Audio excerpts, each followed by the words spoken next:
4/5/2006 பிறகு என்ன நடந்தது என்பதை தெரிந்து கொள்ள வேண்டும். இந்த அரசியல் தலைவர்கள் அத்தனை பேரின் மறுபக்கம் என்ன என்பதை தமிழக மக்கள் தெரிந்து கொள்ள வேண்டும். ரிசல்ட்டை பார்த்துக்கிட்டு இருந்த உதயநிதி டிவியை உடைச்சு அம்மா கிட்ட போய் அழுகுறாரு. எப்படி விஜய இந்த முதலமைச்சர் நாற்காலியில் அமர்ந்து நான் பார்ப்பேன், என்னால் தாங்க முடியாதே என்று அன்னியார் திருமதி துர்கா ஸ்டாலின் அவர்களிடம் அழுததும் துர்கா ஸ்டாலின் சேகர் பாபுவை கூப்பிட்டு, தம்பி அழுவுது, நீங்க எல்லாம் எதுக்கு இருக்கிறீங்க, ஏதாவது பண்ணுங்க.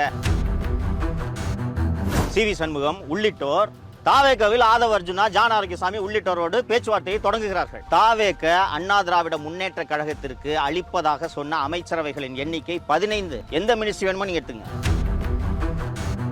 உள்ளிட்ட சண்முகம் உள்ளிட்டவர்களுக்கு மனது பொறுக்கவில்லை. ஆனா என்னதான் இருந்தாலும் என்ன திமுக கூட போய் எப்படின்னு திமுக ஆதரவில் நம்ம ஆட்சி அமைச்சா ஜனங்க கல்ல விட்டு எறிவாங்க வேண்டானே என்று சொல்லும்போது, தம்பி நான் சொல்றது கேளு, எடப்பாடி பழனிசாமி விரைவில் நல்ல செய்தி வரும் என்று இதுதான் அந்த நல்ல செய்தி.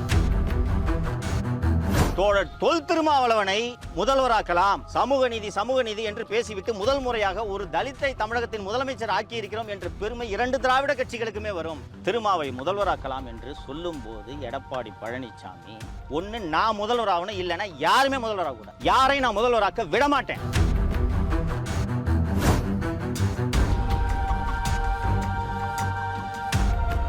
கிரெடிட் கார்டு ஓவர் ஜீவா மல்டிபிள் இஎம்ஐ ஸ்ட்ரெஸ். இனி ஒரே இஎம்ஐல ஈஸியா மேனேஜ் பண்ணலாம். Power of one EMI. அனைவருக்கும் வணக்கம். இந்திய கம்யூனிஸ்ட் கட்சியின் செயலர் தோழர் வீரபாண்டியன் மற்றும் மார்க்சிஸ்ட் கம்யூனிஸ்ட் கட்சியின் செயலர் தோழர் சண்முகம் ஆகியோர் 2 நாட்களாக பத்திரிகையாளர்களை சந்தித்து பேசி வருகிறார்கள். அவர்கள் பேசியது மிக முக்கியமாக தமிழக மக்கள் அனைவரும் கவனிக்க வேண்டியது. அது போதுமான கவனம் பெறவில்லை என்று நான் நினைக்கிறேன். திரு சண்முகம் அவர்கள் நிதானமானவர், அன்பானவர். அவர் இவ்வளவு கோபப்பட்டு நான் பார்த்ததே கிடையாது. புதுக்கோட்டையில் செய்தியாளர்களை சந்தித்த போது மிக கோபமாக திமுகன்னு ஒரு கூட்டணியே கிடையாதுங்க என்று சொன்னார். அதே போல நேற்று செய்தியாளர்களை சந்தித்த இந்திய கம்யூனிஸ்ட் கட்சியின் செயலர் தோழர் வீரபாண்டியன் 2 மாதங்களில் தாவேக ஆட்சி கவிழும் என்று திமுக தலைவர் சொல்வது அவருக்கு அழகல்ல என்று சொன்னார். சில நாட்களுக்கு முன்பு பொதுக்கூட்டத்தில் பேசிய அண்ணா திராவிட முன்னேற்ற கழகத்தின் பொதுச் செயலாளர் திரு எடப்பாடி பழனிசாமி அவர்கள் 2 கால்களிலே இந்த ஆட்சி நடைபெற்று கொண்டிருக்கிறது, விரைவில் கவிழும் என்று சொன்னார். இந்த 2 கட்சிகளும் ஒரு விஷயத்தை புரிந்து கொள்ள வேண்டும். 1,72,00,000 மக்கள் தமிழக வெற்றி கழகத்திற்கு வாக்களித்திருக்கிறார்கள். நீங்கள் விரும்பினாலும் விரும்பாவிட்டாலும் இது மக்களின் தீர்ப்பு. இதை ஏற்றுக்கொண்டு அரசியல் செய்ய பழகி கொள்ளுங்கள். எல்லாருக்கும் சைக்கிள் ஓட்டுற பழக்கம் இருக்குன்னு நினைக்கிறேன். எடுத்தோடனே எல்லாரும் சைக்கிளில் ரேஸ் போயிட முடியாது. முத நாள் குரங்கு பெடல் போடுவீங்க, கீழே உழுவீங்க, முட்டியில் அடிபடும். பிறகுதான் உங்களால் அழகாக சைக்கிளை ஓட்ட முடியும். தமிழக வெற்றி கழகம் மற்றும் அதன் தலைவர் மற்றும் அமைச்சர் பெருமக்கள், எம்எல்ஏக்கள் ஆகியோருக்கு அரசியல் அனுபவமே கிடையாது. அதற்கு பிறகுதான் நிர்வாக அனுபவம். நாம் அனைவரும் 1,72,00,000 பேர் சேர்ந்து வாக்களித்து அந்த அரசை தேர்ந்தெடுத்திருக்கிறோம். குறைந்தபட்சம் ஒரு 6 மாத காலமாவது இந்த அரசுக்கு அவகாசம் கொடுக்க வேண்டுமா வேண்டாமா? 2 மாசத்துல கவிழும், 3 மாசத்துல கவிழும் இரண்டு திராவிட கட்சிகளும் சொல்லிக் கொண்டிருக்கின்றன. ஒருவேளை 2 மாதத்திலே தாவேக ஆட்சி கவிழ்ந்து மீண்டும் தேர்தல் வருமானால் 230 இடங்களில் தாவேக வெற்றி பெறும். தமிழக வெற்றி கழகம் மற்றும் விஜய் அவர்களோடு தமிழக மக்கள் இருக்கிறார்கள். இந்த எதிர்க்கட்சிகள் அத்தனையும் ஒரு புறம் இருக்கின்றன. சரி, ஒருவேளை 2 மாசத்துல இந்த ஆட்சி கவுந்து தேர்தல் நடந்துச்சுன்னா திமுகவாவது போட்டி போடுற நிலைமையில் இருக்கு. அதிமுகவுக்கு கட்சி இருக்கா? எடப்பாடி பழனிசாமி அவர்கள் இதை யோசிக்க வேண்டும். அதிமுகன்னு ஒரு கட்சி இருக்கா? கொத்து கொத்தாக சாரியாக அதிமுகவில் இருந்து அணியாக சென்று கொண்டிருக்கிறார்கள் தாவேகாவை நோக்கி. முன்னாள் அமைச்சர் பெருமக்கள் திரு கடம்பூர் ராஜு, உடுமலை ராதாகிருஷ்ணன் போன்றோர் பெரிய மனது பண்ணி இந்த கட்சியில் ஏற்றுக்கிட்டதுக்கு நன்றி என்று சொல்லி தாவேகாவில் சென்று சேர்கிறார்கள் என்றால் அந்த கட்சியின் நிலைமை என்னவென்பதை திரு பழனிசாமி அவர்கள் யோசித்துக் கொள்ள வேண்டும். தமிழக மக்கள் 4/5/2006 பிறகு என்ன நடந்தது என்பதை தெரிந்து கொள்ள வேண்டும். இந்த அரசியல் தலைவர்கள் அத்தனை பேரின் மறுபக்கம் என்ன என்பதை தமிழக மக்கள் தெரிந்து கொள்ள வேண்டும் என்பதற்காகத்தான் நான் இன்று உங்கள் வாயிலாக தமிழக மக்களை சந்திக்கிறேன். தோழர்களே, 4/5/2026 அன்னைக்கு ரிசல்ட் சாயங்காலம் வந்துருச்சு. 108 தாண்டில் தாவேக, இவங்க 47, திமுக 72. யாருக்குமே என்ன பண்ணுறதுன்னு தெரியல. ரிசல்ட்டை பார்த்துக்கிட்டு இருந்த உதயநிதி டிவியை உடைச்சு அம்மா கிட்ட போய் அழுகுறாரு. எப்படி விஜய இந்த முதலமைச்சர் நாற்காலியில் அமர்ந்து நான் பார்ப்பேன், என்னால் தாங்க முடியாதே என்று அன்னியார் திருமதி துர்கா ஸ்டாலின் அவர்களிடம் அழுததும் துர்கா ஸ்டாலின் சேகர் பாபுவை கூப்பிட்டு, தம்பி அழுவுது, நீங்கள்லாம் எதுக்கு இருக்கிறீங்க, ஏதாவது பண்ணுங்க என்று சொன்னதும் சேகர் பாபு இதர திமுக எம்எல்ஏக்களிடம் பேசி வேலு, அனிதா ராதாகிருஷ்ணன் போன்றோர் எடப்பாடி பழனிசாமியை தொடர்பு கொள்கிறார்கள். எடப்பாடி பழனிசாமியை உதயநிதி, ஏவா வேலு, அனிதா ராதாகிருஷ்ணன் போன்றோர் தொடர்பு கொண்டது அதிமுகவில் இருக்கக்கூடிய இதர எம்எல்ஏக்களுக்கு, முன்னாள் அமைச்சர்களுக்கு தெரியாது. அவர்கள் எப்படியாவது ஆட்சி அவங்களுக்கு தெரிஞ்சது என்ன, திமுக கூட போய் இப்படி யாராவது உறவு வைப்பாங்க, அதிமுகலேருந்து திமுக கூட உறவு வைப்பாங்கன்றதை அவங்களால நினச்சி கூட பார்க்க முடியல. ஸோ அவர்கள் என்ன செய்கிறார்கள், சரி தாவேகாவுக்கு மெஜாரிட்டி இல்லை, 8-9 சீட்டு குறையுது, நாம் ஆதரவு தர்றோம், எங்களுக்கு அமைச்சரவையில் பங்கு கொடு என்று இவர்கள் வேலுமணி, தங்கமணி, சி.வி. சண்முகம் உள்ளிட்டோர் தாவேகாவில் ஆதவ அர்ஜுனா, ஜான் ஆரோக்கியசாமி உள்ளிட்டோரோடு பேச்சுவார்த்தையை தொடங்குகிறார்கள். தாவேகாவுக்கு அன்னைக்கு அரசியலுக்கு புதிதல்லவா, என்ன பண்ணுறதுன்னு தெரியல. தாவேக அண்ணா திராவிட முன்னேற்ற கழகத்திற்கு அளிப்பதாக சொன்ன அமைச்சரவைகளின் எண்ணிக்கை 15. எந்த மினிஸ்ட்ரி வேணுமோ நீங்கள் எடுத்துங்க. இது இனிஷியல், இது 4 இரவு 5 காலையில் பகலில் நடப்பது. போய் இவங்கெல்லாம் பேசிட்டு 15 மினிஸ்ட்ரி கிடைக்குதுன்னா அப்பாடி ரைட்டு, கவர்மெண்ட்டை ஃபார்ம் பண்ணிடலாம், கட்சியை காப்பாற்றிடலாம் என்று திரு எடப்பாடி பழனிசாமி அவர்களிடம் வேலுமணி, சி.வி. சண்முகம், காமராஜ் எல்லாம் சென்று பேசும்போது, அதெல்லாம் வேணாம் தம்பி, திமுக நமக்கு ஆதரவு தரேன்ட்டு இருக்காங்க, பொறுமையாக இருங்க, நான் பார்த்துக்கிறேன். ஆனால் எப்படின்னு திமுக ஆதரவில் நம்ம எப்படி ஆட்சி அமைக்கிறது என்று கேட்டதற்கு விசி கேட்க 2 அமைச்சரவை, ஐயுஎம்எலுக்கு அமைச்சரவை, அடுத்து அமமுகக்கு ஒரு அமைச்சரவை, பாட்டாளி மக்கள் கட்சிக்கு அமைச்சரவை. அண்ணே இருக்கட்டும்னே, திமுக ஆதரவில் நம்ம எப்படின்னே ஆட்சி அமைக்கிறது, அம்மாவோட ஆவி நம்மளை மன்னிக்காதுண்ணே என்று சொல்லும்போது, அப்போ அவங்க வெளியிலேருந்து ஆதரவு தராங்க, அது அதிமுக ஆட்சி தான் என்று சொல்கிறார். இதற்கு நடுவே தாவேகாவிலிருந்து அதிமுக எம்எல்ஏக்களை தூக்குவதற்கான வேலைகளில் ஆதவ அர்ஜுனா ஈடுபடுகிறார். இது நடந்துகிட்டு இருந்தவொடனே எடப்பாடி பழனிசாமி என்ன சொல்றாருன்னா, தம்பி நீங்கள் எம்எல்ஏ எல்லாம் கூட்டிகிட்டு போய் பாண்டிச்சேரியில் இருங்க, நான் பார்த்துக்கிறேன் என்று சொன்னதும் வேலுமணி உள்ளிட்ட சண்முகம் உள்ளிட்டவர்களுக்கு மனது பொறுக்கவில்லை. அண்ணே என்னதான் இருந்தாலும் என்னென்ன திமுக கூட போய் எப்படின்னு அண்ணே 108 வாங்கியிருக்காங்கண்ணே, அவங்களுக்கு ஆதரவு கொடுத்தா கூட பரவாயில்லண்ணே, ஒரு அர்த்தம் இருக்குண்ணே, வெளியில இருந்தாவது ஆதரவு கொடுக்கலாண்ணே. அண்ணே திமுக ஆதரவில் நம்ம ஆட்சி அமைச்சோன்னா ஜனங்க கல்லை விட்டு எறிவாங்கண்ணே, வேண்டாண்ணே என்று சொல்லும்போது, தம்பி நான் சொல்கிறது கேளு என்று சொல்லி ஊடகங்களில் அந்த செய்தி வந்திருக்கும், நீங்கள் பார்த்துருப்பீர்கள். எடப்பாடி பழனிசாமி விரைவில் நல்ல செய்தி வரும் என்று ஒரு கருத்தை பதிவு செய்தார், உங்களுக்கு ஞாபகம் இருக்கும். இதுதான் அந்த நல்ல செய்தி. இதற்கு நடுவே இதை அடுத்த கட்டத்திற்கு கொண்டு செல்வதற்காக எடப்பாடி பழனிசாமி என்ன செய்தார் என்பது தமிழக மக்கள் தெரிந்து கொள்ள வேண்டும். எனக்கே இதை கேள்விப்பட்ட போது மிக மிக அதிர்ச்சியாக இருந்தது. பல பேரிடம் பேசி, சம்பந்தப்பட்டவர்களிடம் பேசி நான் இதை உறுதி செய்த பிறகே உங்கள் முன்னால் பதிவு செய்கிறேன். எடப்பாடி பழனிசாமி பாஷ்யம் கட்டுமான நிறுவனத்தின் உரிமையாளர் திரு அபினேஷின் வீட்டில் சபரீசனையும் உதயநிதியையும் சந்திக்கிறார். அப்போது சபரீசனுடைய போனில் மு.க. ஸ்டாலின் வந்து பேசுகிறார், எங்களுக்கு அமைச்சரவையில் இடம் வேணாம், உங்களுக்கு எந்த தொல்லையும் கொடுக்க மாட்டோம், ஒரே ரெக்வஸ்ட்டு, எங்கள் மேலே கேஸை போடாதீங்க, ஊழலெல்லாம் கண்டுக்காதீங்க, நாங்கள் உங்களுக்கு ஆதரவு தரோம், எப்படியாவது இதை முடித்து கொடுங்கள் என்று சொன்னதும் திரு பழனிசாமி அவர்களுக்கு கிட்டத்தட்ட முதல்வரான நினைப்பு வந்து விடுகிறது. ஒத்துக்கவே மாட்டேங்கிறாரு. இதில் ரொம்ப குறிப்பிடத்தக்க விஷயம் என்னவென்று கேட்டீர்கள் என்றால், திருமாவளவன் இந்த உடன்படிக்கைக்கு ஒத்து வரவில்லை. அவர்கள் கட்சியில் இருக்கக்கூடிய 2 எம்எல்ஏக்களுக்கும் அவங்க அமைச்சராக வராங்கல்ல, அதனால் ஓகே, அவங்க சந்தோஷமாக இருந்தாங்க. ஆனால் திருமாவளவன் இதற்கு ஒப்புக்கொள்ளவில்லை, உறுதியாக மறுக்கிறார். இந்த சூழலில்தான் மார்க்சிஸ்ட் கம்யூனிஸ்ட் கட்சி திமுக ஆதரவில் அதிமுக ஆட்சி அமைத்தால் நாங்கள் அதை எதிர்ப்போம், ஒப்புக்கொள்ள மாட்டோம் என்று சொல்கின்றனர். ஒரு ஸ்டேல்மேட் வந்துடுது. தாவேகாக்கு அடுத்த கட்டத்துக்கு எப்படி கொண்டு போகணும்னு தெரியல. மார்க்சிஸ்ட் கம்யூனிஸ்ட் கட்சி ஆதரவு கேட்குறாங்க, விசிக்கு ஆதரவு கேட்குறாங்க. அவங்க நாங்கள் ஆதரவு தர்றோமா இல்லையான்றதை பற்றி எதுவுமே பேசலை. இதற்குள் அதிமுக ஆட்சி அமைப்பதற்கு திமுக ஆதரவு எம்எல்ஏக்களின் ஆதரவு கடிதத்தை கொடுக்கிறார்கள். இதுக்கு நடுவில் டிவிக்கே அமமுக எம்எல்ஏவை தூக்கிடுறாங்க, காரில் வச்சு கையெழுத்து வாங்கினாங்கன்னு ஒரு வீடியோக்கள் வந்திருந்ததை நீங்கள் பார்த்துருப்பீர்கள். டிடிவி தினகரன் இம்மிடியேட்டாக அன்றைக்கி நைட்டு போய் கவர்னர் பார்க்குறாரு. பார்த்துட்டு அதிமுகவின் மூத்த தலைவர்கள் ஒரு முடிவெடுக்கிறார்கள். சரி, இதற்குத்தான் இடதுசாரிகள் எதிர்ப்பு தெரிவிக்கின்றனர். திமுகவின் ஆதரவில் அதிமுக ஆட்சி அமைப்பதற்கு இடதுசாரிகள் எதிர்ப்பு தெரிவிக்கின்றனர். தோழர் தொல் திருமாவளவனை முதல்வராக்கலாம் என்று சொன்னால் தமிழகத்தின் முதல் தலித் முதலமைச்சர் என்பதற்கு யாரிடமிருந்தும் எதிர்ப்பு வராது. அப்போது சுயநலத்துக்காக கூட்டணி அமைத்து ஆட்சி அமைத்தார்கள் என்ற அவப்பெயரிலிருந்தும் தப்பிக்கலாம் என்று சொல்லும்போது அதிமுகவிலிருந்தே எதிர்ப்பு குரல் கிளம்புகிறது.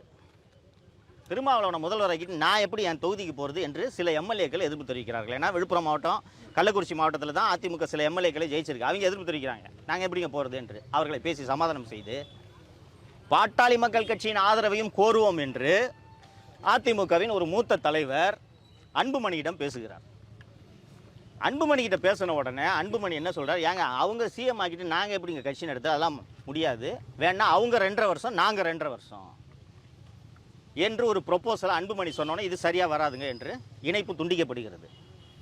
10 நிமிடங்களில் மீண்டும் இணைப்பில் வந்த திரு அன்புமணி அவர்கள் அவங்க 2 வருஷம் அதெல்லாம் வேண்டாம், சௌமியா அன்புமணி அவர்களுக்கு துணை முதல்வர் கொடுத்தால் நாங்கள் இந்த ஏற்பாட்டுக்கு சம்மதம் தெரிவிக்கிறோம், திருமாவளவன் முதல்வராவதற்கு எங்களுக்கு சம்மதம், நாங்களும் அமைச்சரவையில் பங்கெடுக்க வேண்டும் என்ற நிபந்தனை மற்றும் அன்புமணி விதிக்கிறார். மார்க்சிஸ்ட் கம்யூனிஸ்ட் கட்சி ஒப்புக்கொண்டனர், இந்திய கம்யூனிஸ்ட் கட்சி ஒப்புக்கொண்டனர், IUML ஒப்புக்கொண்டனர், அதிமுகவின் அனைத்து 46 எம்எல்ஏக்களும் ஒப்புக்கொள்கின்றனர், திமுகவிலும் அனைவரும் ஒப்புக்கொள்கின்றனர், கனிமொழி ஒப்புக்கொள்கிறார். உதயநிதி அவர்கள்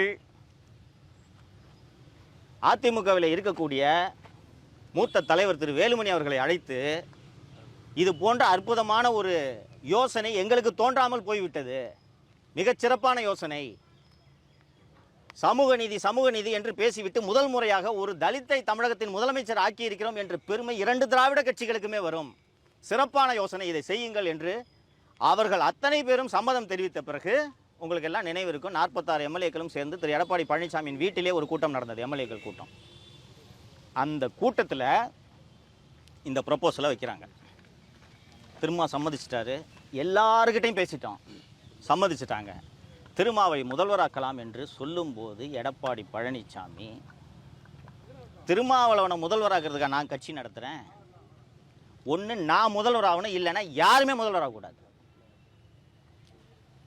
யாரையும் நான் முதல்வராக்க விடமாட்டேன், யாரை கேட்டுட்டு திருமாவளவனை முதல்வராக்கிற யோசனையில் நீங்கள் இறங்குனீங்க, இந்த கட்சியை வீணா போனாலும் பரவாயில்ல, நான் திருமாவளவன் முதல்வராவதற்கு சம்மதிக்க மாட்டேன் என்று சொல்லும்போதுதான் கடுமையான வாக்குவாதம் அந்த எடப்பாடி பழனிசாமியின் வீட்டிலே ஏற்படுகிறது. கிட்டத்தட்ட கைக்கலப்புக்கு போயிடுச்சு. பெயரை குறிப்பிட விரும்பல, நீங்கள் ஊகிச்சு கண்டுபிடிச்சிருவீங்கன்னு நினைக்கிறேன். என்னதான் வேணும் உனக்குன்னு கேட்டுட்டாங்க எடப்பாடியை பார்த்து. திருமாவளவன் முதல்வர் ஆகிறதுக்கு நீங்கள் சம்மதிக்க மாட்டீங்க, ஆனால் திமுக ஆதரவில் நீங்கள் முதலமைச்சர் ஆகலாமா? 19 ஆரம்பிச்சு இன்னைக்கு வரைக்கும் நடந்த அத்தனை தேர்தலிலும் அதிமுக தோல்வி. எந்திரிச்சு வந்த நான் பாத்துக்கிறேன் தம்பி, நீங்க போங்க, கவலைப்படாதீங்க, நான் பாத்துக்கிறேன் தம்பி, நீ சொன்னதை நம்பி தானே நாங்க தேர்தலில் போட்டிட்டோம். இன்னைக்கு அதிமுக சார்பில் தேர்தலில் போட்டிட்ட அத்தனை பேர் 5 கோடி ரூபாய் கடன்ல இருக்காயா, வட்டி கட்டிட்டு இருக்காயா. அவங்களுக்கு என்ன வழி? தொடர்ந்து தோத்துக்கிட்டே இருந்தா 108 சீட்ல கட்சி ஆரம்பிச்சு 3 வருஷம் ஆன ஒரு கட்சி 108 சீட்ல ஜெயிச்சிருக்காங்க. ஒட்டுமொத்த சமூகமும் தாவேக்கு பின்னால் நிற்கிறது. தொடர்ந்து தோல்வி சந்தித்துக் கொண்டிருக்கக்கூடிய இந்த அதிமுக கட்சியை எந்திரிச்சு நிக்கிறதுக்கு என்னதாங்க உங்ககிட்ட யோசனை? நான் திருமாவளவனையும் சிஎம் ஆக்க விட மாட்டேன், தாவேக்கு ஆதரவு கொடுக்கலாம், அவங்க 15 அமைச்சரவை தர்றேன்னு சொல்றாங்க, இல்ல வெளியில இருந்து ஆதரவு தர்றேன்னு சொல்றாங்க. நாங்க ஒரு யோசனை சொன்னா அதுக்கும் ஒத்துக்க மாட்டீங்க. ஆனா நீங்க திமுக ஆதரவோடு முதல்வர் ஆகலான்னு சொன்னா எப்படி கட்சிக்காரன் ஏத்துக்குவான்? அம்மாவோட ஆன்மா நம்மளை மன்னிக்குமா? ரோட்ல போனா ஜனங்க கல்லெடுத்து அடிக்க மாட்டாங்களா? முடிச்சிடுறேங்க, நான் முடிச்சிடுறேன், முடிச்ச பிறகு முடிக்கிற வரைக்கும் வெயிட் பண்ணுங்க என்று சொன்ன பிறகுதான் எடப்பாடி பழனிசாமி அதற்கும் சம்மதிக்கவில்லை என்பதால் 30 எம்எல்ஏக்கள் அந்த கூட்டத்திலிருந்து கிளம்பி நேராக சி வி சண்முகம் வீட்டுக்கு சென்று எதிரணியாக உருவாக்கிறார்கள். அப்போது அவர்கள் தாவேக்காவோடு பேச்சுவார்த்தை நடத்துகிறார்கள். 10 அமைச்சர்களை தருவதற்கு தாவேக்கா அன்று தயாராக இருந்தது. 30 எம்எல்ஏக்கள் மொத்தம் 47 எம்எல்ஏல 30 எம்எல்ஏக்கள் சி வி சண்முகம் பக்கம்னா இந்த பக்கம் 17 எம்எல்ஏக்கள் தான் இருக்கார்கள். உங்களுக்கு நினைவு இருக்குன்னு நினைக்கிறேன். 30 எம்எல்ஏக்கள் அங்கே போனதும் அக்ரி கிருஷ்ணமூர்த்தி தூது அனுப்புகிறார். தூது அனுப்பி அவங்களை அமைச்சரவையில் பங்கெடுத்துக்கிட்டு நான் கட்சியோட பொதுச் செயலாளராக இருக்கிறேன் என்று இவர்களிடம் பேச்சுவார்த்தை நடத்தி கொண்டு அதிமுக எம்எல்ஏக்களிடம் உள்துறை அமைச்சர் அமித்ஷாவிடம் நான் பேசிவிட்டேன், உங்கள் மீது அமலாக்கத்துறை விசாரணை வரப்போகிறது, நீங்கள் யாரும் எம்எல்ஏக்களாக இருக்க மாட்டீர்கள் என்று இந்த புறம் பேசிக்கொண்டு சட்டப்பேரவை சபாநாயகரிடம் இவர்களை தகுதி நீக்கம் செய்யுங்கள் என்ற கடிதத்தையும் கொடுக்கிறார். திரு பழனிசாமி அவர்களின் மிரட்டலுக்கு அஞ்சி அப்போது 5 எம்எல்ஏக்கள் அங்கிருந்து விலகி மீண்டும் திரு பழனிசாமி அவர்களின் அணிக்கு செல்கிறார்கள். அதன் பிறகு இவர்கள் அணி பலவீனமாகிறது. இந்த கட்டத்தில் இவர்கள் வெறும் 25 எம்எல்ஏக்கள் ஆகிவிட்டார்கள் என்பதை புரிந்து கொண்டு அமைச்சரவையில் அதிமுகவில் இருந்து பிரிந்தவர்களுக்கு இடம் கொடுக்க வேண்டும் என்ற எண்ணத்தை தாவேக கைவிடுகிறது. அதற்கு பிறகு மறுநாள் வாக்கெடுப்பு. அந்த வாக்கெடுப்பில் தான் 25 பேர் தாவேக்கு ஆதரவாக வாக்களித்தனர். நான் இப்போது மக்களுக்கு ஒரு சார் கேட்டார், என்னதான் ஏன் சொல்ல வர்ற மக்களுக்கு அப்படின்னு. அதிமுக என்ற கட்சிக்கு இன்று எதிர்காலம் இல்லை, அதன் தலைமை மாற்றப்பட வேண்டும் என்கிறேன்.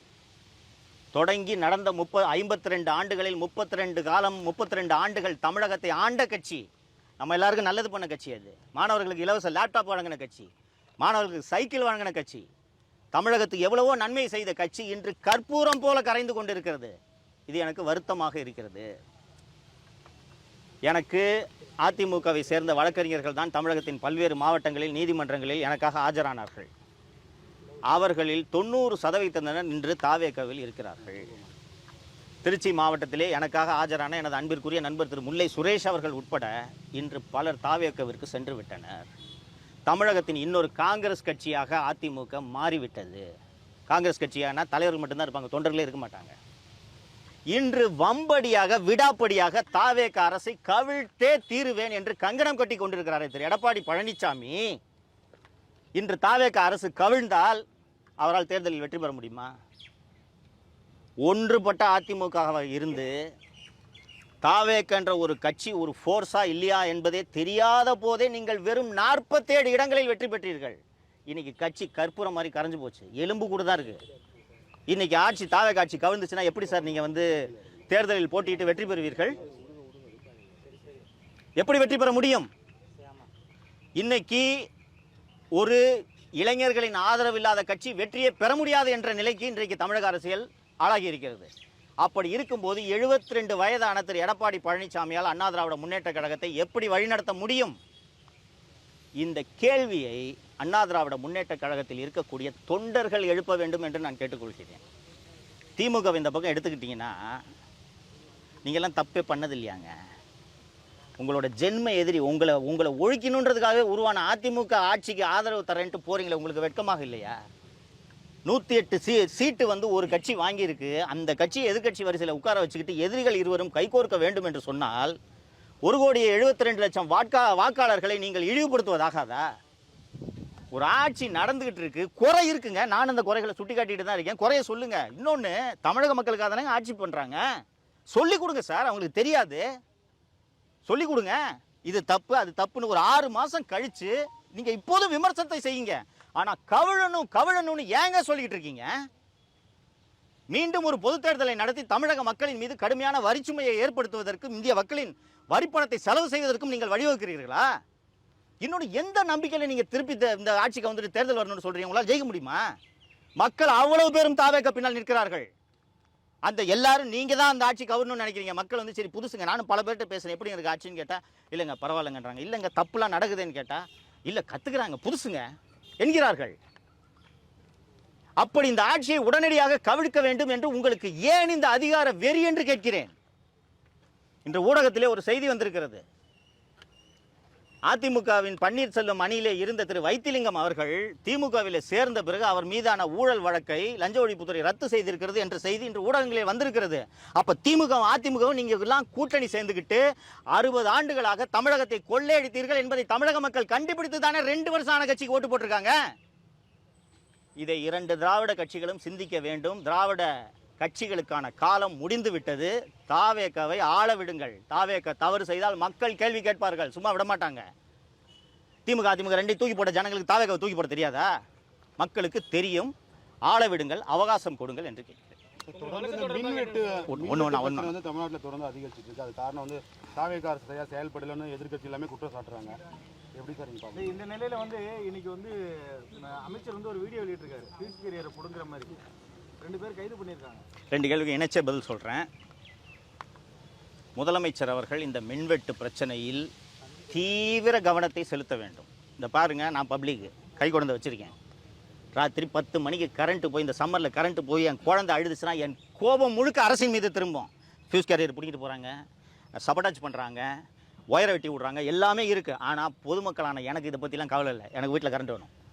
ஸோ தீவிர கவனத்தை செலுத்தி தமிழக அரசு இதன் மீது நடவடிக்கை எடுக்க வேண்டும். 1. மின்சாரத்துறை அமைச்சர் திரு நிர்மல்குமார் அவர்களுக்கு ஏகப்பட்ட துறைகள் வழங்கப்பட்டுள்ளன. மின்சாரத்துறையும் அவர் பார்க்குறாரு, லஞ்ச ஒழிப்புத்துறையும் அவர் பார்க்குறாரு. லஞ்ச ஒழிப்புத்துறைக்காக மட்டும் பிரத்யேகமாக ஒரு அமைச்சரை நியமித்து 24 மணி நேரமும் இயங்க வேண்டிய அளவுக்கு திமுக ஆட்சியில் ஊழல் நடந்திருக்கிறது. அந்த துறையும் அவர்கிட்ட கொடுத்துட்டு மின்சாரத்துறையும் அவர்கிட்ட கொடுத்துட்டு இருக்கீங்க. நான் ஏற்கனவே நேற்று ஒரு பத்திரிகையாளர் சந்திப்பில் சொன்னேன்,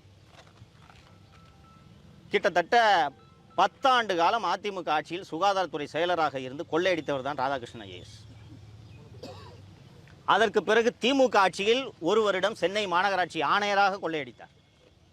மீண்டும் சுகாதாரத்துறை செயலராக கொள்ளையடித்தார். கடைசியாக கொள்ளையடிப்பதற்கு இவர் உகந்தவர் என்பதற்காகத்தான் திரு ராதாகிருஷ்ணனை செந்தில் பாலாஜி தேர்வு செய்து மின் வாரியத்திற்கு நியமித்தார். அவரையே அங்கே தொடர வச்சுக்கிட்டு நீங்கள் என்ன சார் மின்சாரத்துறை நிர்வாகம் பண்ண போகிறீங்க? அண்ட் அவர் நண்பர் கேட்டார், இந்த அமைச்சர் வீடியோ வெளியிட்டிருக்காரு, இது நடக்குது. நான் ஏற்கனவே சொன்னதோட தொடர்ச்சி தான். இந்த ஆட்சி நல்லா இருக்கக்கூடாது, நாசமாக போகணுன்ட்டு திமுக விரும்புது, அதிமுக விரும்புது. பண்ணுவாங்க, ஃபியூஸை பிடிங்கி விடுவாங்க, ஒயரை கட் பண்ணி விடுவாங்க, மின்வாரிய தொழிலாளர்களை தூண்டி விட்டு வேலை நிறுத்தத்தில் ஈடுபடுவார்கள். இதெல்லாம் சமாளித்து தான் அவனு முதல்வர். இதுக்கு தான் அவருக்கு அவகாசம் கொடுக்கணுன்றேன். புரியுதா? இதெல்லாம் பண்ணுவாங்க. இந்த திமுக அதிமுக 2 பேரையும் சகிச்சுக்க முடியல.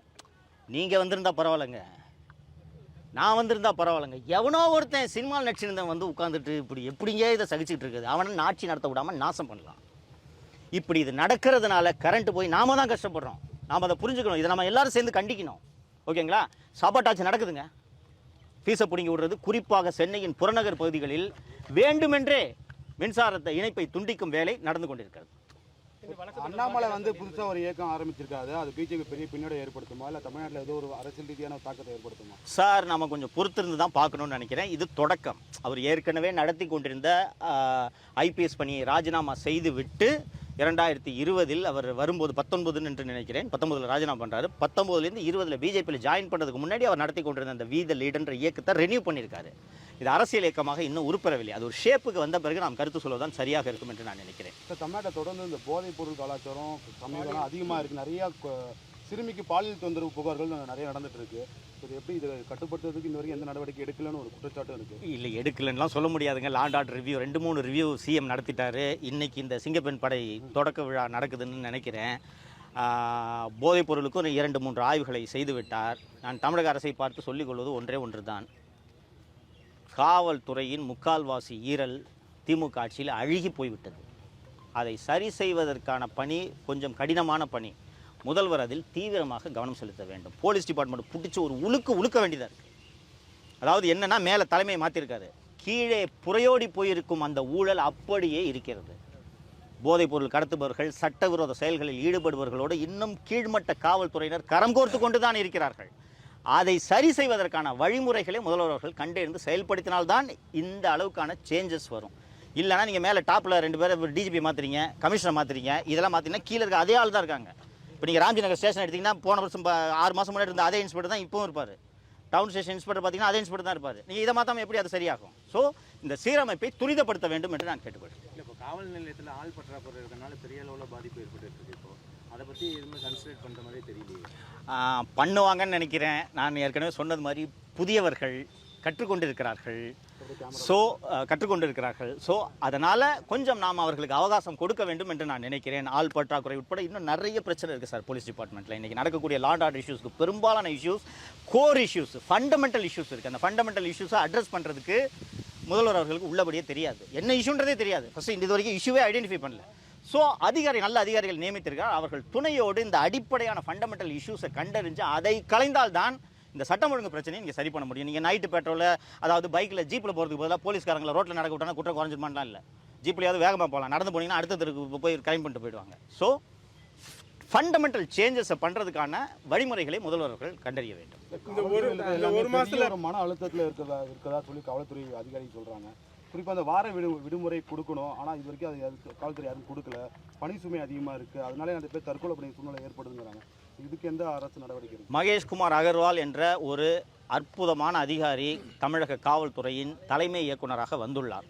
நீங்கள் சொல்கிற இஷ்யூ உட்பட எல்லா இஷ்யூவையும் அவர் அட்ரஸ் பண்ணுவார் நம்பிக்கை எனக்கு இருக்கிறது. நீங்கள் சொல்கிறது காலகாலமாக இருந்து கொண்டிருக்கக்கூடிய இஷ்யூ, இதையும் அட்ரஸ் பண்ணுவார். பட் அதை விட ரொம்ப முக்கியம் இன்றைக்கி கிரைம் ப்ரிவென்ஷன் அண்ட் டிடெக்ஷன்.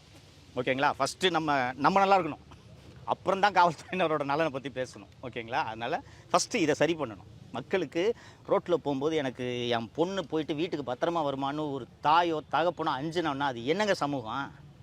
அதை சரி பண்ணணும். அப்புறம் காவலர்களுக்கு வார விடுமுறை பற்றி பேசலாம். இல்லை, இப்போ திமுகவினர் வந்து பார்த்தீங்கன்னா போன தடவை நீங்கள் பேசினதுக்காக உங்க மேலே வழக்கெல்லாம் போட்டு இவ்வளோ தூரம் பண்ணாங்க. இப்போ அதே தானே இப்போ வந்து நேற்று வந்து இப்போ அரெஸ்ட் பண்ணியிருக்காங்கல்ல, அதை பற்றி நான் தமிழக முதல்வர் அவர்களிடம் திரு மாரிதாஸ் அவர்களின் கைது குறித்து தமிழக முதல்வர் அவர்களிடம் வேண்டுகோளாக வைக்கிறேன், ஆலோசனையாக சொல்கிறேன். லுக், மாரிதாஸ் பேசுனது அஃபென்ஸான்னு கேட்டிங்கன்னா, பேசுனது எழுதுனது அஃபென்ஸான்னு கேட்டிங்கன்னா அஃபென்ஸாக இருக்கலாம், நான் மறுக்கலை. சுப்ரீம் கோர்ட்டும் ஹைகோர்ட்ஸும் பல முறை சொல்லியிருக்காங்க, ஒரு வழக்கில் கைது எப்போது அவசியம். சாட்சிகளை கலைச்சிடுவார், தடங்களை அழிச்சிடுவார், ஓடி போயிடுவார் என்றால் தான். மாரிதாஸ் அவர்கள் பொதுவெளியில் இருப்பவர், தினந்தோறும் அரசை பற்றி பேசிக் கொண்டிருக்கக்கூடியவர். இன்னைக்கு அவர் மேலே எஃப்ஐஆர் போடுங்க, நான் ஒன்றும் தப்பு சொல்ல, எஃப்ஐஆர் போடுங்க, கோர்ட்டில் சார்ஜ் ஷீட் போடுங்க, அவர் போய் நீதிமன்றத்தில் அந்த வழக்கை எதிர்கொள்ளட்டும்.